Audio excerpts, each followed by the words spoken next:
अस्सलाम वालेकुम रीडर्स, मैं हूँ आपकी होस्ट मदीहा शाह। आज हम आपके लिए लाए हैं शिद्दत लम्ज़ की एपिसोड नंबर 2। ये नावल आप देख रहे हैं नॉवलिस्टिक यूट्यूब चैनल पर। बराए मेहरबानी चैनल को सब्सक्राइब करें, लाइक करें, शेयर करें और बेल आइकन दबाना मत भूलिएगा। चलिए स्टार्ट करते हैं। अफराल साहिब और मिकाल साहिब ने गले लगाकर इसे मुबारकबाद दी, पर वो ठीक से मुस्कुरा भी ना सका। इसके दिमाग में वो हिजाब में लिपटी आंखें घूम रही थीं। अजब हालत थी दिल की। जब सोच रहा था, दिल अलग अंदाज में धड़क रहा था। हिजाब की खूबसूरती औरत को हर मर्द की नज़र में वो मकाम दिलाती है जिसकी वो असल हकदार होती है। वही खूबसूरती मर्द को सिर्फ ताल्लुक़ बनाने पर नहीं, हलाल ताल्लुक़ बनाने पर उकसाती है।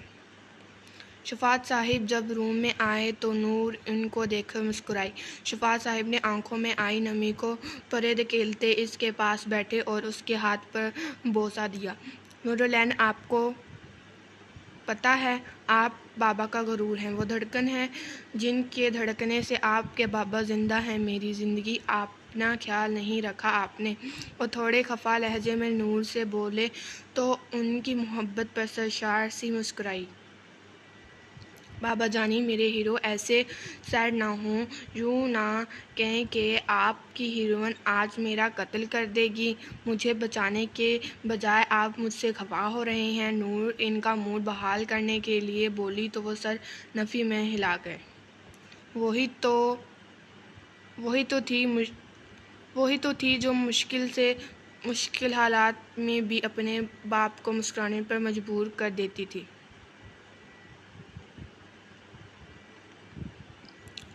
कुछ देर बाद नूर को डिस्चार्ज कर दिया गया।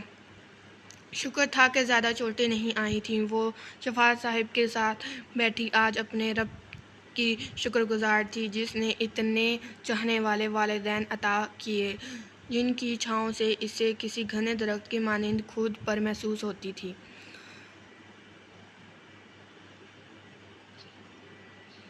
हनीज़ा फ्रेश होकर बाहर निकली और अपने गीले बाल तौलिए से आज़ाद किए पिंक फ्रॉक, वाइट चूड़ीदार पजामे में इस वक्त वो महकता गुलाब लग रही थी। इसके वजूद की दिलफरेब महक, नम बालों से गिरती पानी की बूंदें एक अलग ही सम्मा बांध रही थीं। हनीज़ा ने कोफत से ब्रश हाथ में पकड़े अपने बालों को देखा और जो इससे सुलझते ही नहीं थे, इसे रोना आने लगा। गंदे हो, क्यों नहीं ठीक होते? मैं आशू को बोलूँगी, वो कट कर देंगे तुम्हें। वो बड़े मसरूफ़ अंदाज में बालों को सुलझाती राज़ाराना गुफ्तगू कर रही थी। जहाँ इसकी गुफ्तगू पर किसी के पथरीले तासुरात में नरमी आई, वहीं आशू का नाम सुनकर माथे पर लातदाद बलों का इजाफा हुआ था। इसे महसूस हुआ था कि किसी ने खोलता हुआ पानी इसके वजूद पर डाल दिया हो। वो सुर्ख नज़रों से ब्लैक रूम में बैठा स्क्रीन को घूर रहा था और फिर एक ही झटके से इसने लैपटॉप दीवार पर दे मारा। हनीज़ा मिकाल एक बार फिर इसकी अनाकारी वार कर चुकी थी जिसका इसे अंदाज़ा भी नहीं था। हनीज़ा की जदोजहद बालों से जारी थी। जब अपने पीछे आहट महसूस करके वो पीछे मुड़ी, वो अपने बिल्कुल सामने खड़े आबिद सुल्तान को देखकर उसकी आंखें फटने के करीब थीं। जिस्म खड़े खड़े कांपने लगा था। वह पलकें बार बार झपकती अपनी ओशन नीली आंखों से इसकी सर्द हेज़ल ग्रीन आंखों में देख रही थी, पर एक लम्हे से ज़्यादा ना देख पाई। इस तासुर को जिसका इसका मासूम सा वजूद लर्जा दिया था, अब इस कदम बढ़ाता इसके करीब आने लगा। जबकि इसे अपनी तरफ बढ़ता देखकर हनीज़ा का सांस ऊपर ही रह गया था। वो होंठों पर अपनी मरूखती उंगलियां जमाए गहरे सांस भरने लगी थी। आबिस ने इससे दूर जाता देखकर तमस्खराना अंदाज में लबों को मुस्कुराहट में डाला। क्या हुआ हनीज़ा मिकाल? मेरे भाई की बाहों में बड़े आराम से नींद के मज़े लूट रही थी और मुझसे इस कदर दूरी, ये तो नाइंसाफ़ी है ना बाबा की। आबिस का लहजा मुकम्मल बहका हुआ था। एक जुनून बेमानी सा था जिसकी रो में बहकता वो सब फरामोश कर बैठा था। इसकी नफ़रत, इसका पागलपन, सब कुछ सिर्फ हनीज़ा मिकाल से मंसूब था। इसके जवाब ना देने पर आबिस ने आंखें सकेड़ी और एक ही जुस्त में इसे खुद के करीब करता बेड पर बिठा गया। ये सब एक पल में हुआ था कि हनीज़ा पलक झपकते बेड पर थी। इसे महसूस हुआ कि हवा का कोई झोंका इसे छूकर गुजरा है। आबिद सुल्तान ने इसे ऐसे छुआ था कि वो महसूस ना कर सकी। बस आंखें बंद किए गहरे सांस भरती अपने मौत की दुआएं मांगने लगी। आंखें खोलो, वह हैबत तारी करता लहजा हनीज़े के छक्के छुड़ा गया। हनीज़ा मिकाल, आवाज़ में तनबीह थी कि अगर मेरी बात ना मानी तो अंजाम की जिम्मेदार खुद होगी।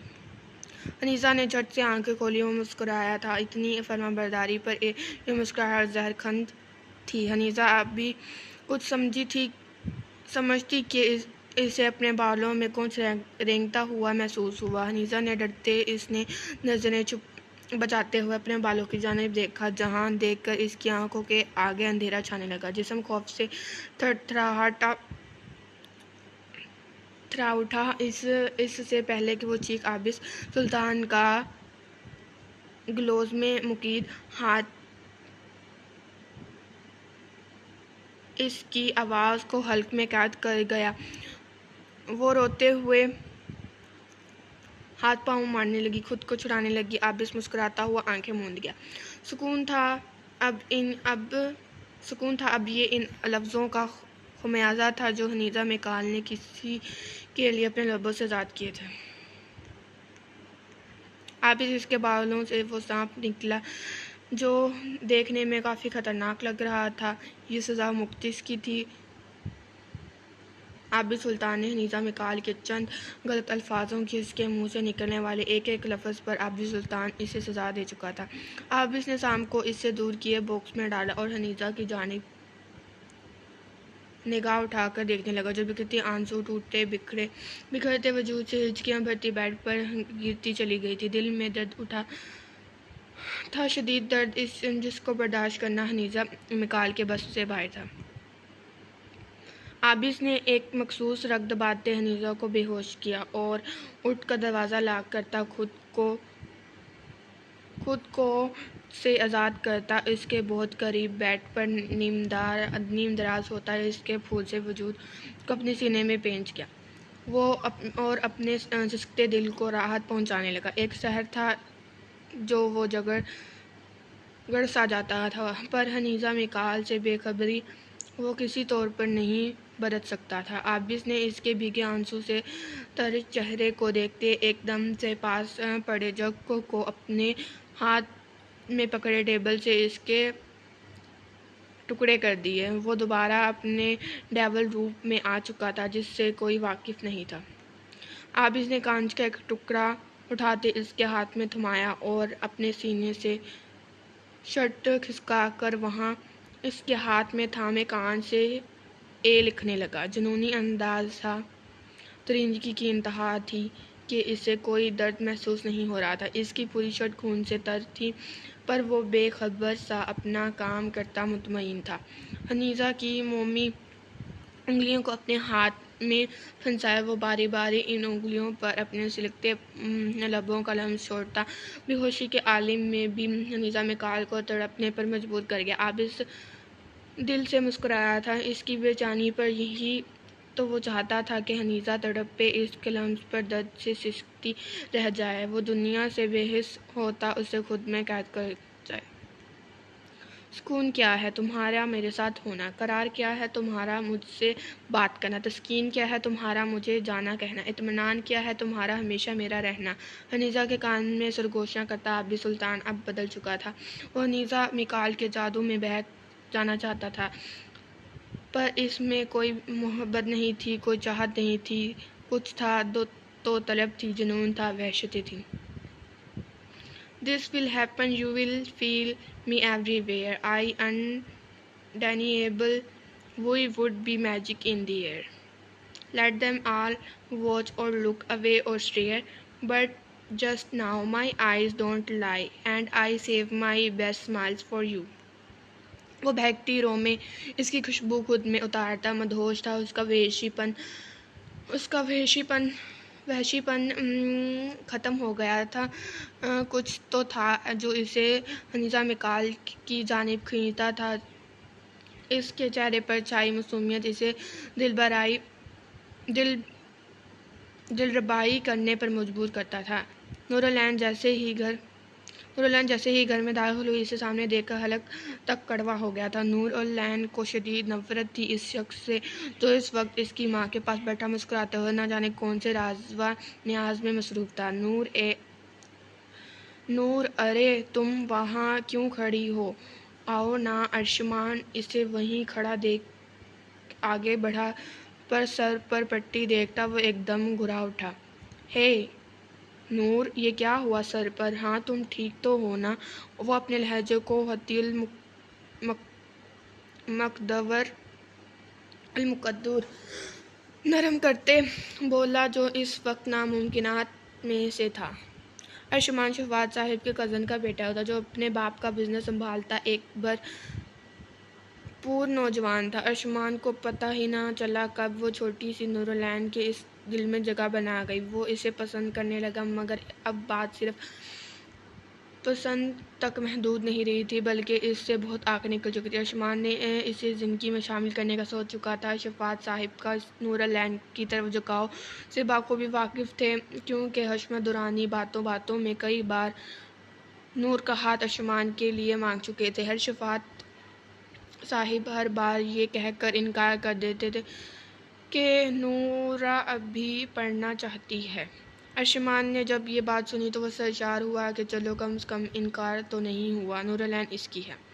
नूरलैन के साथ ही अर्शमान दुरानी की कमज़ोरी बन गई थी, जिसके आगे इसे हर चीज़ हेच नज़र आती थी। हाँ, अर्शमान दुरानी लड़कियों से खेलने वाला मर्द था, मगर नूर से मिलने के बाद इसकी ख्यालात बदल गए। वो जैसे नूरलैन से बन गया था, लेकिन शायद वो नूर के अपने बारे में नादिर ख्यालात से बिल्कुल वाकिफ़ नहीं था। नूर को अर्शमान का अपनी तरफ मतवज्जा होना जहर लगता था, हालांकि आज तक इसने कोई पेशकदमी नहीं की थी, लेकिन जब भी वो नूर के सामने आता तो नूर के हाथ पांव फूलने लगते। वो अजीब सा एहसास से घिर जाती कि एक गैर महफूज असर जो अर्शमान दुरानी की ब्राउन आंखें इस पर किए रखती थी। भाई, आप मेरे बारे में फ़िक्र ना करें, मैं ठीक हूँ। नूरलैन इंतहाई रोके अंदाज में कहती वहाँ से निकल गई। नूर के लिहाज से औरत को इस कदर सख्त लहजा रखना चाहिए कि कोई मर्द इससे बात करने से पहले 100 बार सोचे, अलबत्ता तो किसी मर्द से बराह रास्त मुखातिब होना नूर शफात को जहर लगता था। इसके कुछ हदूद थी जिनमें रहकर वो किसी गैर महरम से खुद को महफूज रखना चाहती थी, क्योंकि किसी भी औरत का लहजा मर्द को अपनी तरफ से बेजार करने में और रागिब करने में अहम किरदार अदा करता है। जहर से ज़्यादा जहरीली शय होती है मोहब्बत, इस कदर के जिसकी काट मौत के सिवा कोई नहीं कर पाता। हनीज़ा को होश आया तो खुद को एक खूबसूरत अपार्टमेंट में पाया। अपने इर्द गिर्द अनजान जगह देखते इसकी आंखें मारे हैरत के पूरी खुल गई। डर और खौफ और वैसे ही बुरा हाल था, जाने अब क्या आजमाइश आने वाली थी। वो अपनी हिचकियां दबाती जल्दी से बेड से उठकर खड़ी हुई। दुपट्टे से नादार इसका वजूद किसी को भी बहका सकता था, पर हनीज़ा मिकाल को इस बात का होश ही कहाँ था कि वो आबिद सुल्तान के हक में एक और सज़ा की कसूरवार हुई है। हनीज़ा सोच रही थी कि वो कहाँ है, जब अचानक दरवाज़ा खुला और गहरी काली आंखों वाला वो शख्स चेहरे पर मास्क सेट करता हनीज़ा की तरफ कदम बढ़ाने लगा। इसके भारी बूट में मुकीद पाँव सीधा हनीज़ा के दिल पर पड़ रहा था। काली सर्द आंखें हनीज़ा को अपने जिस्म पर आर महसूस होती थी। प्लीज़ मुझे जाने दें आप भैया, आशू भैया, मम्मा, कोई मुझे बचाओ मम्मा। हनीज़ा मास्क पहने शख्स के सामने हाथ जोड़ते अपने मम्मा पापा को याद करने लगी। ये बात इसके ध्यान में ही ना थी कि परेशानी में जो नाम इसने सबसे पहले याद किया है वो सितमगर का था। दूर खड़ी किस्मत मुस्कुराई थी आबिद सुल्तान पर, जिसका सब कुछ लुटने वाला था। देखो लड़की, मैं तुम्हें कुछ नहीं कहूँगा, बस तुम्हें अभी के अभी मुझसे निकाह करना होगा। सर्द आवाज़ में हनीजा के कानों पर पड़ी। इसका रवां रवां कपा उठा। निकाह? वो तो इससे कराते ही ना जिससे प्यार करते हैं। प्लीज़ मुझे जाने दें। मैं आशू भैया से प्यार करती हूँ, इनसे निकाह करूँगी। अनीसा ने अपनी समझ के मुताबिक जवाब देते सामने खड़े वजूद के अंग में शरारत दौड़ा दी। इसकी गहरी काली आंखों में इन नामों ने एक दरिंदगी भर दी। सुर्ख सफ़ेद चेहरा से कपकपाते लब, सूजी आंखों से बहते आंसू बिखरे हुलिये में वो सामने मौजूद शख्स को कोई पागल ही लग रही थी, पर असल पागल कौन था ये तो उसकी आंखों से जाहिर था। अगर तुम्हारे इन खूबसूरत लबों से किसी गैर मर्द का नाम निकला तो तुम्हारे इन लबों से इस तरह जान खींचूंगा कि मौत की तलब बाकी रह जाएगी। तुम सिर्फ मेरी हो, सिर्फ मेरी हो। हनीजा के चेहरे पर अपना चाकू फेरते इसके लबों पर रखता हनीजा की जान आधी कर गया। हनीजा के कोई जवाब ना देने पर इसके चाकू का दबाव लबों पर बढ़ गया तो हनीजा के लबों से मध्यम सी चीख निकली। इसके दोनों होंठ वो शख्स जख्मी कर चुका था। हनीजा इसे पागल शख्स से बचने के लिए जल्दी से हाँ में सर हिलाया।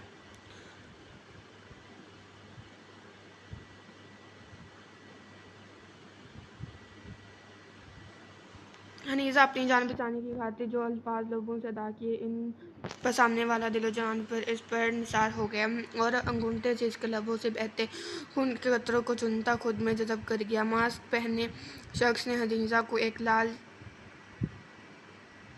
लाल चीज़ी उड़ाई और हाथ थाम कर बाहर ले आया।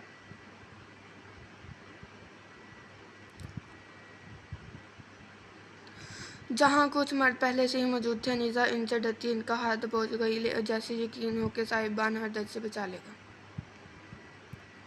हनीजा का हाथ थामते इसने अपने पास सोफे पर बिठाया और मौलवी साहब को निकाह पढ़ाने का कहा। हनीजा का पूरा वजूद हचकोले खा रहा था, जहन माऊफ था। इसे क्या मालूम था कि कोई रात के अंधेरे में इस तरह ले आएगा। इसकी ज़िंदगी में अंधेरा करने के लिए मौलवी साहिब निकाह पढ़ा चुके थे। वो मास्क पहनने ही सबसे मुबारकबाद वसूलता और इनको छोड़ने गेट तक पहुंचा। खुद को अकेला पाते हनीजा सोफे पर लेटी फूट फूट कर अपनी किस्मत पर मातब करने लगी। ये सब क्या हो गया था? इसने कहा ऐसा सोचा था।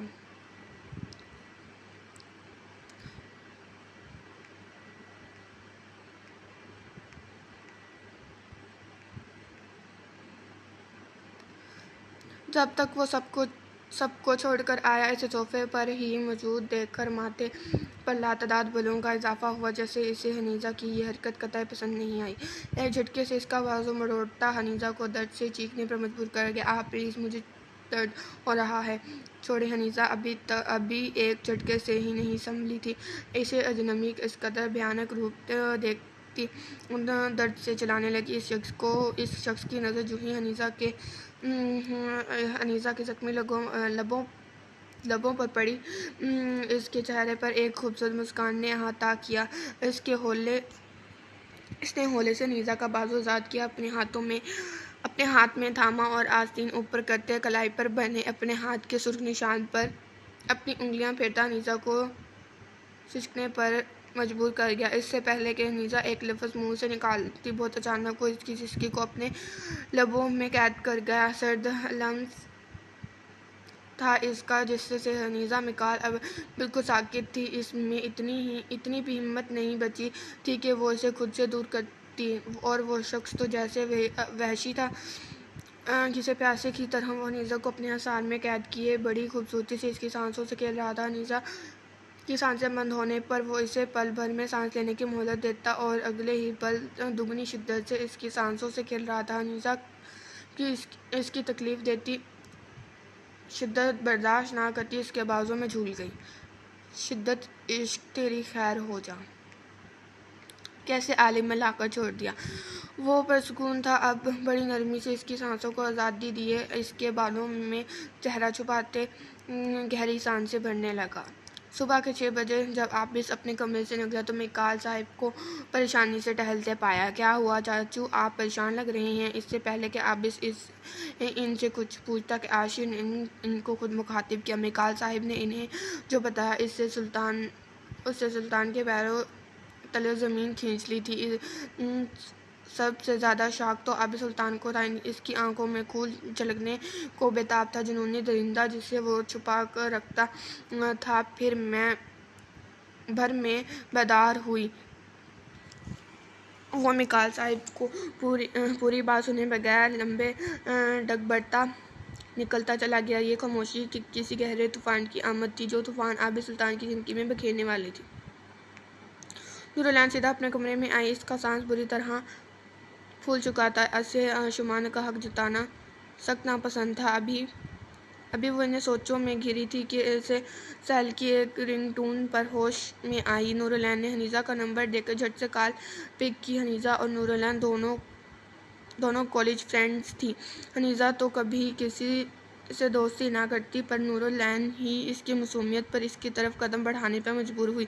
नूरजहां इसे बड़ी बहन की तरह रखती और सारी बातें समझाती। नूर ने जैसे ही कॉल पिक की तो दूसरी तरफ इफ़त बेगम की परेशान कौन आवाज़ सुनाई दी, जो रोते हुए इसे हनीज़ा के मतलब सवाल कर रही थी। नूर बेटा, क्या हनीज़ा तुम्हारी तरफ आई है? प्लीज़ बताओ। अगर ये कोई शरारत है इसकी तो मैं इसे माफ़ नहीं करूँगी। इनकी बात सुनकर नूर खुद सख्ते की कैफियत में थी। भला हनीज़ा कहाँ जा सकती थी? इसे तो रात से भी मालूम नहीं थे। आंटी, क्या हुआ? हनीज़ा कहाँ है? वो यहाँ नहीं आई आंटी। नूर की हालत मज़ीद ख़राब हुई थी हनीज़ा इसकी गायब होने पर। बेटा, रात को अपने कमरे में ही थी। मैं इसके लिए कुछ खाने को बनाने गई, पर वापसी पर हनीज़ा रूम में नहीं थी। ना जाने कहाँ होगी। मेरी बच्ची किस हाल में होगी। नहीं, इफ़त बेगम की तो जान बचती थी। उन्होंने इन्हें तसल्ली दी। आंटी, आप फिक्र ना करें हनी को कुछ नहीं होगा। आप अल्लाह पर भरोसा रखें। मैं आती हूँ बाबा के साथ।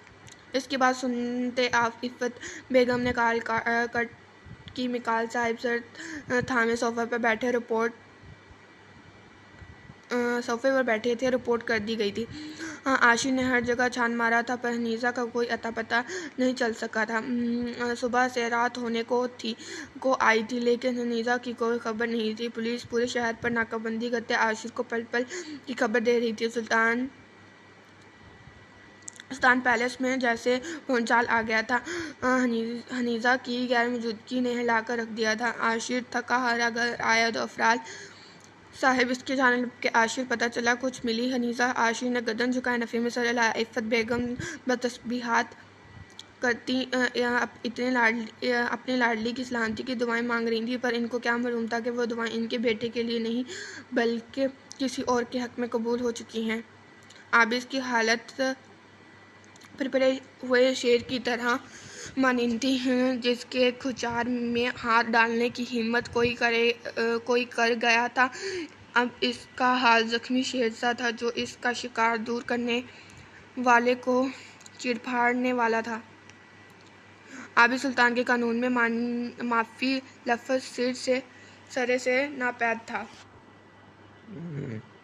वो तो खुद को ना माफ़ करे तो हनीज़ा मिकाल को इससे चुराने वाले की मौत को कैसे जाने दे।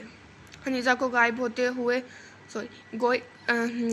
हुए 3 दिन हो गए थे। इफ़राल साहब मिकाल पुलिस के साथ मिलकर लगातार हनीज़ा को ढूंढने की कोशिश कर रहे थे, पर सारी कोशिश बेकार होती जा रही थी।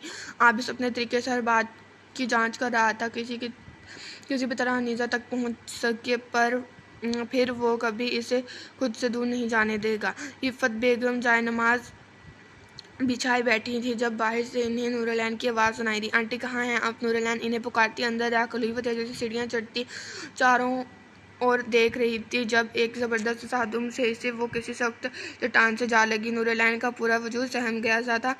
इसने सेकंड से पहले बिना नज़र उठाए अपने वजूद पर किसी नामहरम का लम्स पाते इसे दूर किया और दीवार से जा लगी। सुनहरे हिजाब के हाले में इसकी भीगती पलके सामने खड़े आशिर सुल्तान को अलग सरूर से दो चार कर गई। इसे अपनी किस्मत पर बिल्कुल यकीन नहीं आ रहा था। इसने कब ऐसा सोचा था कि जिस लड़की की आंखों ने इसे बेचैन कर रखा था, जिसके हिजाब का वो असीर हुआ था, वो यूं इसके घर में मिलेगी। नूर का वजूद आज भी अबाइम में था, पर वही मखसूस दिल मोह लेने वाली खुशबू से एक सेकंड में से पहचान गया था। कितना खूबसूरत लम्हा था वो नाजुक गजार वजूद। इसके हज़ार में क्या था। आशिक की दिल से सदा निकली कि काश आज ये लड़की महज एक बार इसे पलकें उठाकर देखे। शायद यही घड़ी कबूलियत की थी। जब नूरलैन ने एक नज़र अपनी सहमी नज़रों से आशिक सुल्तान को देखा और माजरत की, महज एक नज़र, फ़कत एक नज़र। आशिक सुल्तान असीर हुआ था। दिल पल भर में धड़कना भूल गया था। सांसों का रद्दम मसहूरकिन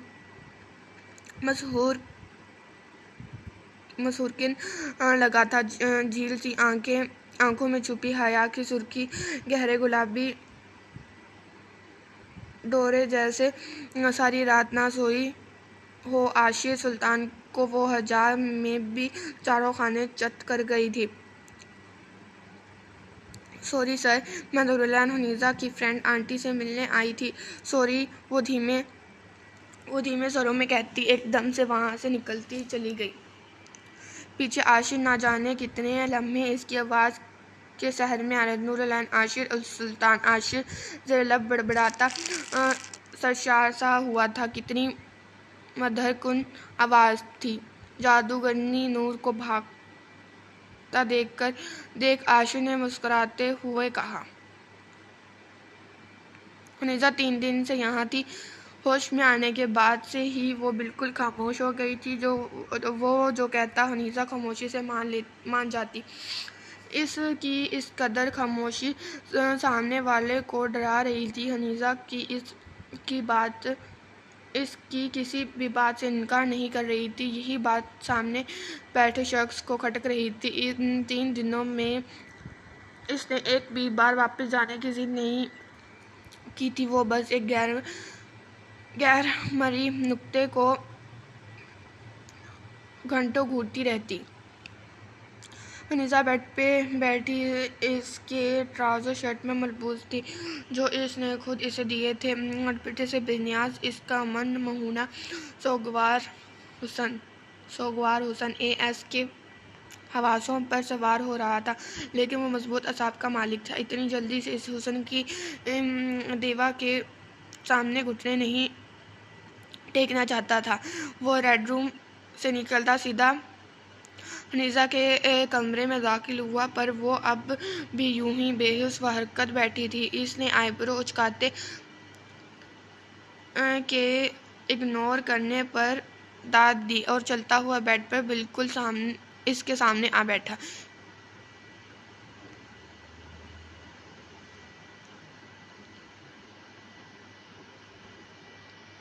हनीज़ा अजब बहके से अंदाज में इसकी तरफ देखती मुस्कुराई, लेकिन इसकी मुस्कुराहट वो मासूम मुस्कुराहट नहीं थी, बड़ी अजियत थी। एक दर्द रकम था इसकी आंखों में। मैं आशू भैया को प्यार करती हूँ।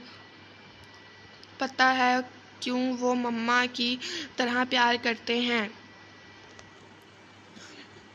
मुझे डराते हैं, प्यार भी करते हैं। तुमने जो किया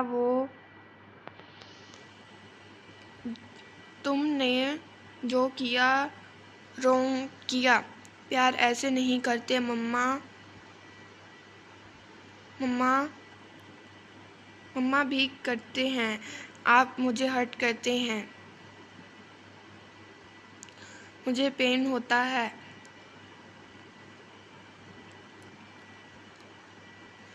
हनी पागल हो गई। हा हा हा। इसकी परसूस अजियत भरती बातें पल भर को लर्जा कर रख गई। दिमाग की शरियानें जैसे फटने को थीं। तो क्या इस लड़की को इस कदर अजियत दे चुका था कि इसको खुद को पागल कहना, हंसना इसे खौफजदा सा कर गया। हाँ, जिंदगी में पहली बार वो खौफजदा हुआ था, बेहद खौफजदा। इसने एक झटके से हनीज़ा की कमर में हाथ डाले, इसे खुद से बेहद करीब किया। वो अपनी दहकती सांसें से इसका चेहरा झलसाने लगा। सुर्ख आँखें इसके अंदरूनी तोड़फोड़ का बखूबी पता दे रही थी।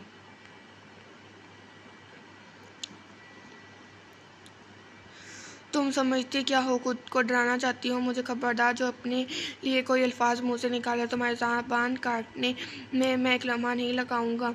बहुत ज़्यादा बोलती हो डार्लिंग, पर याद रखना डेविल को नफरत है ज़्यादा बोलने वाली लड़कियों से। और तुम तो मेरी ज़रूरत हो तो मेरे मुताबिक चलना सीखो। हनीजा के कान की लो पर बेरहमी से अपने दांत काटता वो इसे सिसकने पर मजबूर कर गया। पर हनीजा बिना पल के झपकाए इसे ऐसे ही अपनी ओशन ब्लू आंखों से इसे देख रही थी जैसे इसे कोई फ़र्क नहीं पड़ा था इसकी बातों पर। डेविल आंखें छोटी किए इस नाजुक सी जान को गूंजने लगा जो मजबूत बनी इसकी आंखों में आंखें डाले देख रही थी। डेविड को शायद इसका अंदाज पसंद आया था, तभी वो बिना कुछ बोले इसकी नीली आंखों पर झुकता इसकी भीगी पलकों को लबों में दबा गया। अनीजा ने इसकी हरकत से इसकी भरी। डेविड अब बड़ी दिल जमी से इसके पलकों की नमी अपने होठों से समेट रहा था। ये भी इसका अंदाज था अज़ियत देने का या दर्द से निकालने का, पर दोनों ही सूरत में हनीजा मिकाल के लिए जानलेवा साबित हो रहा था। डेविल की नज़दीकी इसे दर्द में मुब्तला करती थी। वो 19-20 साल की लगभग लड़की अनजाने जज्बों से, अनजान बाप की इच्छाओं से वाकिफ़ थी, माँ की ममता से वाकिफ़ थी। इसे तो उन जज्बों की खबर तक न थी जो डेविल बड़ी शिद्दत से दिन ब दिन इस पर लुटा रहा था।